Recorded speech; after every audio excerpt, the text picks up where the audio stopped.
Hai guys, balik lagi di Media Uki bersama dengan saya Uki. Nah, di video kali ini aku mau membahas tentang yang lagi rame-ramenya ya, tentang pertikaian panas antara musisi Indonesia nih guys, karena hak cipta lagu ya. Nah, kalian penasaran kan videonya seperti apa? Ini pertikaiannya seperti apa sih membuat para musisi ini berantem gitu kan?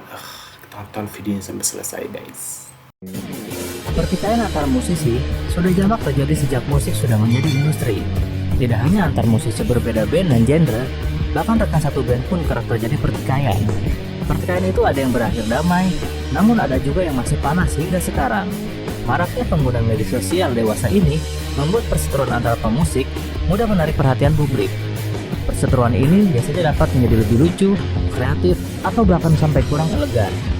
Media sosial mendorong figur dan pernyataan kontroversial untuk mendapat panggung. Begitupun di industri musik Indonesia akhir-akhir ini. Banyak musisi yang adu argumen dan perang-perang saraf di platform media sosialnya. Baik yang memperjuangkan hak-haknya sebagai musisi, ataupun karena tersinggung dengan ucapan rekan musisi lainnya. Lalu bagaimana dengan pertikaian panas antara musisi Indonesia di dekade pra-internet? Musik showbiz mempunyai daftar pertikaian antar musisi Indonesia sejak zaman pra-internet hingga zaman sosial media sekarang ini. Berikut ulasannya. Benny Subarja dan Rhoma Irama. Aku mau bicara soal musik. Benny Subarja dan Rhoma Irama masih jadi kisah klasik perseteruan genre rock dan dangdut, sekaligus penyelesaian yang paling elegan. Dalam sebuah artikel di majalah Aktuil di pertengahan tahun 70-an, genre rock yang diwakili oleh Benny Subarja, The Giant Step, mencela musik dangdut sebagai musik tai anjing. Rhoma kemudian membalas dengan menyatakan musik rock sebagai trompet setan, lantas menyindir lewat lagu berjudul Musik. Pemusik yang anti Melayu, benci jangan mengganggu. Biarkan kami mendendangkan lagu Melayu. Sempat diwarnai adu fisik antara dua kubu penggemar, Aktuil lantas mempertemukan dua dedengkot ini dalam forum diskusi musik hard rock versus dangdut. Meski si Raja Dangdut urung hadir, forum ini berhasil membuka jalan mediasi. Terlebih akhirnya diketahui kalau Benny Subarja dan Rhoma Irama sama-sama orang Tasik. Sebagai semacam penebusan dosa, Benny dan grupnya kemudian berduet dengan penyanyi dangdut Lisa Odah dan memasukkan unsur-unsur pembentuk musik dangdut seperti tabla dalam solo albumnya. Sementara Rhoma Irama memasukkan nafas rock serupa di Purple lewat lagu Santai. Beberapa tahun kemudian, Soneta grup sukses berbagi panggung dengan God Bless. Sheila on 7 dan Eddie Broccoli. Di dekade yang lebih muda, Sheila on 7 harus merasakan cemoohan hanya gara-gara mereka populer dengan lagu-lagu pop yang jauh lebih simpel dari Dewa 19, Slank, atau Club Project. Datang dari daerah, hanya bermodalkan lagu yang bertengger di chart radio lokal, tidak punya koneksi ke komunitas sementara yang potlot atau tokoh yang disegani, tiba-tiba membuat geger siapapun dengan kesuksesan album debut, diikuti 2 album setelahnya. Di kampung halamannya sendiri, sempat beredar stiker dan kaos berisi hinaan dan cercaan buat Duta dan kawan-kawan. Di Surabaya, basis Adam Subarkah pernah diacungi jari tengah dan dikata-katai sebagai musisi banci. Puncaknya adalah saat Eddie Broccoli, vokalis Harapan Jaya yang juga sebagai VJ MTV saat itu, memakai kaos pak Sheila on 7. Karirnya mulai merangkak naik seketika selesai. Belum cukup, aktor senior Tio Pakusadewo balas membuat sablonan jaket Eddie Broccoli Tai. Tapi itu belum selesai. Di Sondrenal yang 2002 di Bandung, penonton sempat melempari cah-cah Jogja itu dengan botol air mineral. Boleh jadi ada sentimen kesukuan mengingat sosok Kenjawani dan Medok seperti Sheila on 7 kerap menjadi bahan cibiran di daerah metropolis seperti Jakarta dan Bandung.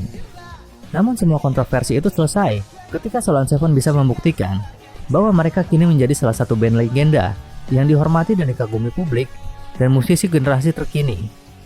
Eddie Broccoli pun di tahun 2015 telah mengakui kesalahannya dan meminta maaf dalam tanda kutip kepada Duta dan teman-teman Sheila on 7 atas tingkahnya pada saat itu. Eddie beralasan saat itu dia hanya ingin mencari sensasi dengan band yang sedang naik daun dan mempunyai masa yang besar.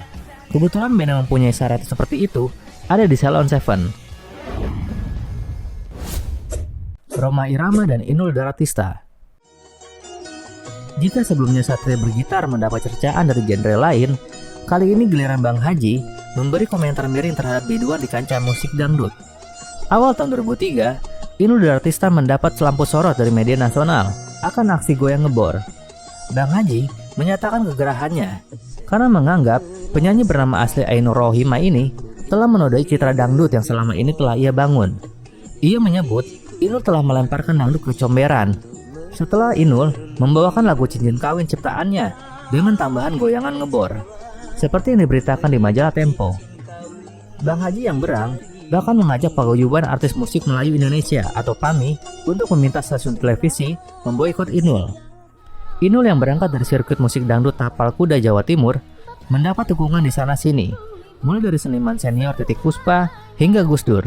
Juga melahirkan kelompok pendukung bernama FBI yang bukan berasal dari Amerika Serikat, melainkan fans berat Inul.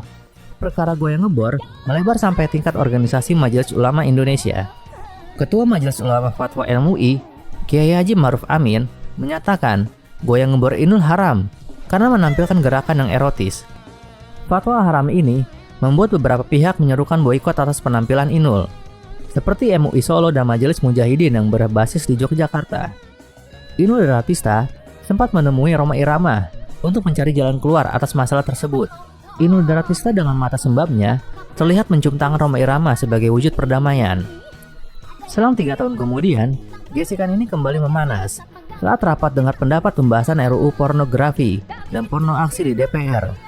Dalam kesempatan itu, Inul Daratista hadir dan bicara. Rhoma Irama dinilai sudah membuka kisah lamanya dengan Inul Daratista. Suasana menjadi tidak enak. Salah satu anggota DPR melakukan interupsi agar Rhoma Irama tidak menghakimi Inul Daratista. 15 tahun setelah itu, luka lama Inul Daratista tercurah melalui tulisan yang diunggah di akun Instagram miliknya. Inul Daratista dianggap kembali membuka perseteruan yang pernah terjadi antara dirinya dan Rhoma Irama. Beberapa tulisan Inul Daratista seolah ditujukan untuk seseorang. Netizen menduga tulisan Inul Daratista ditunjukkan untuk Rhoma Irama. Meski banyak hal positif yang diambil, Inul Daratista mengaku tak bisa lupa dengan momen kecaman dari Rhoma Irama. Dengan nada tegas, Inul Daratista pun berujar bahwa ia bukan penyanyi dangdut instan. Buah dari perseteruannya dengan Rhoma Irama, Inul Daratista mengaku bisa jadi pribadi yang kuat. Meski telah mengambil pelajaran dari segi positif, Inul Daratista mengaku masih ada rasa kebencian dengan sosok Rhoma Irama. Jering dan Via Valen. Tahun 2018, publik diramaikan dengan perseteruan drummer Superman is Dead, yaitu Jering dengan penyanyi dangdut yang tengah naik daun, Via Valen. Kemarahan Jering muncul lantaran lagu berjudul Sunset di Tanah Anarki milik SID dinyanyikan dengan musik dangdut koplo tanpa izinnya. Jering menilai lagu itu punya makna mendalam, sehingga harusnya tak sembarangan di cover. Jering juga menganggap bahwa Via membawakan lagu itu tanpa memperdulikan pesan atau ruh dalam istilah Jering dari lagu tersebut. Dalam sebuah tulisan yang cukup panjang, Jering SID mencurahkan kemarahan lewat akun Instagram pribadinya @jrxsid. Selain itu, ia juga menuding Via meraup keuntungan dari lagu tersebut. Setelah ramai jadi perbincangan publik, Via lantas langsung mengklarifikasi kemarahan Jering terhadap dirinya itu. Namun akhirnya, Via pun meminta maaf kepada SID karena dianggap telah merusak lagu Sunset di Tanah Anarki yang ia bawakan dengan aransemen musik dangdut. Lewat tulisan yang juga panjang lebar di instastory Instagram pribadinya @viavalen, Via menjelaskan secara rinci. Via mengatakan bahwa dirinya tak tahu mengenai soal beredarnya video-video off-air-nya yang katanya dikomersilkan dalam bentuk kaset atau CD. Ia juga membantah mendapat keuntungan dari video-video tersebut. Via tak senang kenapa dirinya saja yang diserang, padahal banyak penyanyi lain juga yang mengcover lagu tersebut.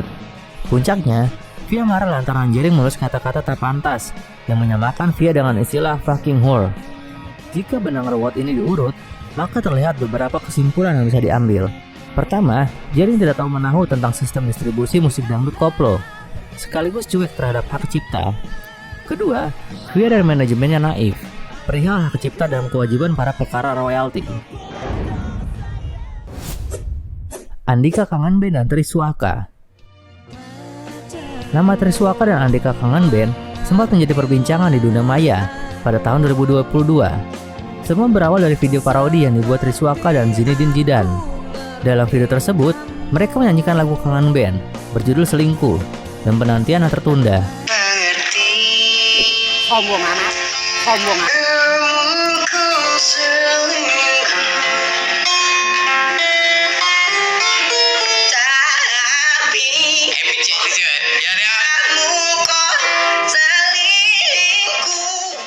Zidan beberapa kali tampak menutup mulut dan menahan senyum.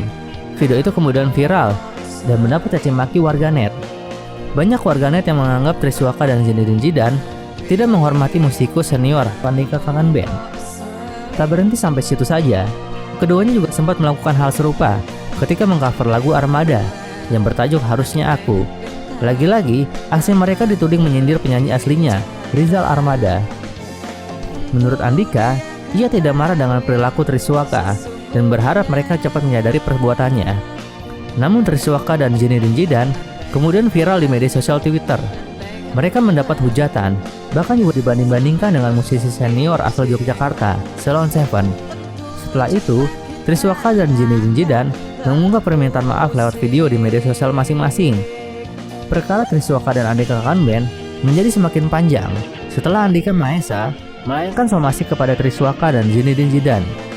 Somasi terbuka itu disampaikan melalui kuasa hukum Andika Mahesa. Setelah somasi dilayangkan, Triswaka langsung terbang ke Lampung hanya untuk bertemu dengan Andika Kangen Band. Pihak Andika sangat mengapresiasi itikat baik Triswaka yang mau menemui vokalis Kangen Band itu. Keduanya sepakat berdamai dan somasi yang dilayangkan dicabut oleh pihak Andika. Permasalahan antara Triswaka dan Andika Kangen Band pun dinyatakan selesai. Andika dan Triswaka sepakat mengakhiri permasalahan dan memilih untuk berdamai. Baskara Fish dan anak metal. Pertikaian antara musisi kali ini melibatkan musisi arus bawah tanah atau yang biasa disebut juga indie antara Fish dengan komunitas anak metal. Kasus ini bermula melalui 2 video wawancara Fish yang sebenarnya sudah diunggah pada tahun 2018. Namun pada tahun 2020, video ini mencuat kembali oleh para netizen yang merasa gerah dengan apa yang diucapkan Baskara Putra selaku pentolan dari band tersebut. Mulai dari video pertama yang mereka mengklaim lagu milik mereka bertajuk Peradaban jauh lebih keras dari lagu metal manapun yang pernah mereka dengar. Nggak selamanya kemarahan itu harus disuarakan dengan distorsi gitar atau dengan suara teriak-teriak. Iya. Karena buat kami misalnya contohnya Peradaban itu jauh lebih keras dari lagu metal manapun yang pernah kami dengar. Karena di saat kami menulis itu geramnya sampai ke bass. Wow, ini grindcore. Sementara di video lainnya, Baskara juga menyebutkan kalau tidak ada lagi anak sekarang yang masih mendengarkan musik rock. Kedua video tersebut lantas menuai respon dari warganet. Menanggapinya, Baskara, Adan, Diki, Fikriawan, dan Adrianus alias Bodat meminta maaf serta mengklarifikasi lewat unggahan video di akun Instagram Fish. Baskara mengatakan 2 video tersebut sudah cukup lama beredar dan dibingkai secara spesifik agar dirinya mungkin terkesan merendahkan skena musik rock dan metal. Ia juga menyayangkan dan menyesali sudah memberi komentar yang menimbulkan konflik antar kelompok. Tidak hanya Baskara, personil Fish lainnya turut meminta maaf dan membuka diri untuk menerima teguran bila hal ini terulang. Bahkan para penggawa besar musik metal di Indonesia memberikan komentar sarkas pada video tersebut, seperti Eben dari Burger Kill dan Stevie Item dari Dead Squad.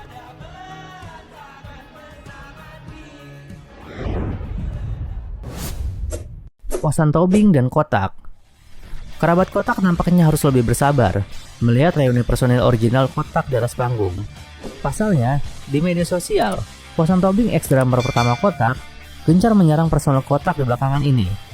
Posan mulai angkat bicara terkait hak royaltinya sebagai pencipta lagu setelah 11 tahun hengkang dari Kotak.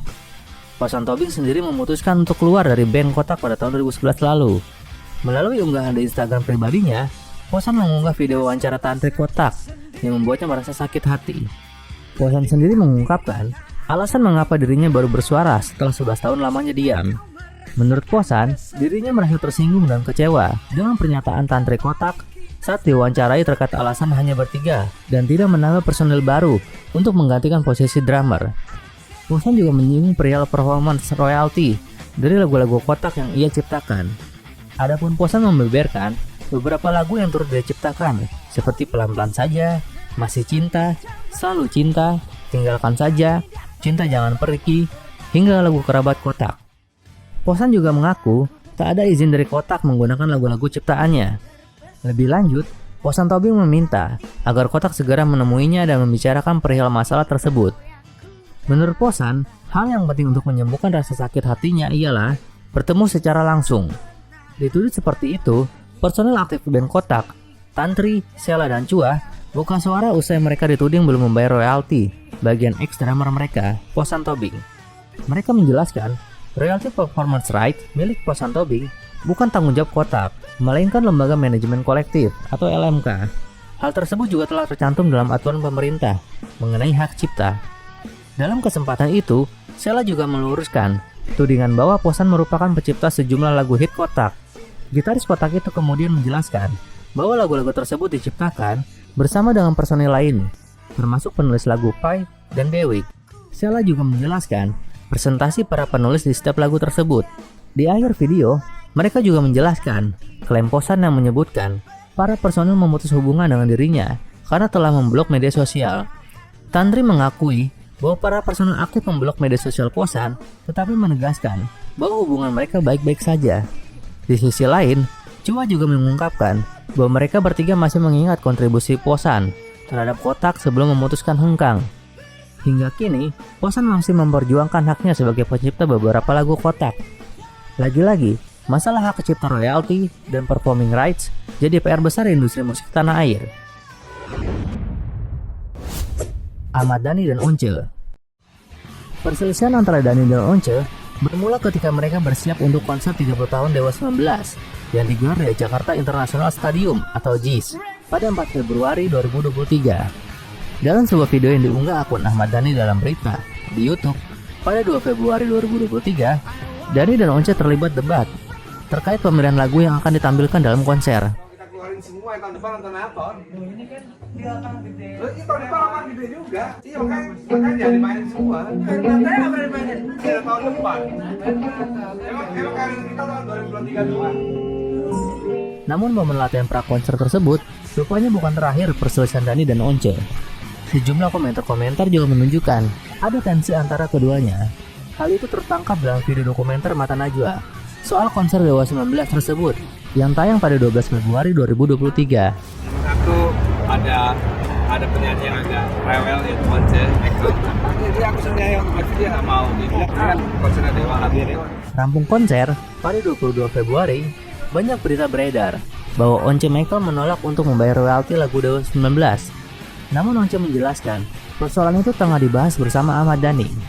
Once juga menyinggung peran Lembaga Manajemen Kolektif Nasional selaku badan yang seharusnya mengatur sistem royalti atau sistem bagi hasil. Kronologi perseteruan Ahmad Dhani dan Once lantaran bayaran pelantun Dea Lova itu meminta bayaran tinggi. Alhasil, Dhani secara terbuka tidak mengajak Once Michael untuk konser Dewa 19 di Bandung, Jawa Barat pada Maret 2023. Dhani mengaku tidak mengajak Once lantaran bayaran mantan vokalis Dewa 19 itu mahal. Tidak sedikit pula warganet yang mengait-kaitkan Once adalah personil yang dimaksud dalam video Dewa 19 dan JIS The Untold Story Part 2. Ahmad Dhani menyebut ada personil yang tampil di JIS dan meragukan konser itu laku. Namun personil tersebut mendadak meminta bayaran tinggi setelah 65.000 tiket ludes. Dhani sendiri tidak mengungkapkan identitas yang dimaksud. Namun pada video lain, Dhani justru belak-belakan menyebut nama Once.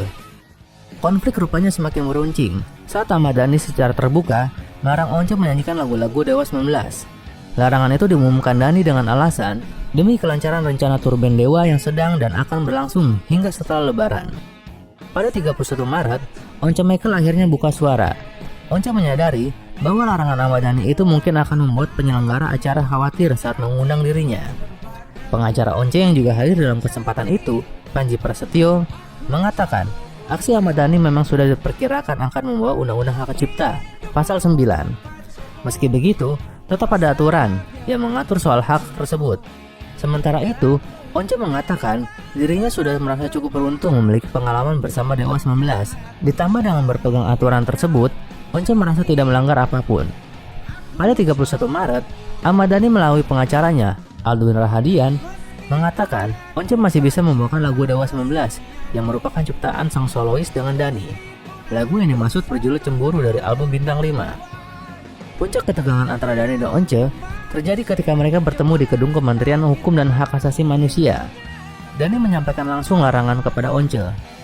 Sebagai vokalis yang lekat dengan lagu-lagu Dewa 19, Once yang dalam berbagai kesempatan kerap diminta atau membawakan lagu-lagu Dewa 19 yang diciptakan oleh Dhani, tentu saja tidak diuntungkan oleh larangan itu. Namun seolah tak punya pilihan, dengan adanya larangan dari Dhani sebagai pencipta lagu, Once akhirnya menyatakan tidak akan membawakan lagu yang diciptakan Ahmad Dhani di Dewa 19, setidaknya dalam batas waktu yang belum ditentukan. Sekalipun Once mengaku keputusannya itu merupakan keputusan pribadi, bukan bentuk penerapan hukum atau ketentuan yang berlaku. Once rupanya masih punya alasan sendiri. Ia merujuk pada Undang-Undang Nomor 28 Tahun 2014 tentang hak cipta, Pasal 23 ayat 5. Meski tak menampik Once, argumen Dhani lebih bersandar pada pasal di atasnya, yakni Pasal 9 Undang-Undang yang sama.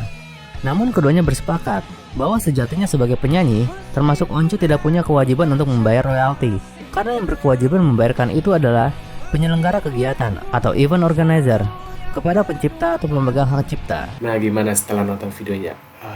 Kenapa mereka seperti itu? Kalian sudah tahu kan? Kalian tulis di komentar nih, kenapa beliau gini? Tulis di komentar ya, seperti biasa. Bantu subscribe, like, and share. Thank you for watching this video. Maaf kalau banyak kekurangan. See you di video selanjutnya. Bye!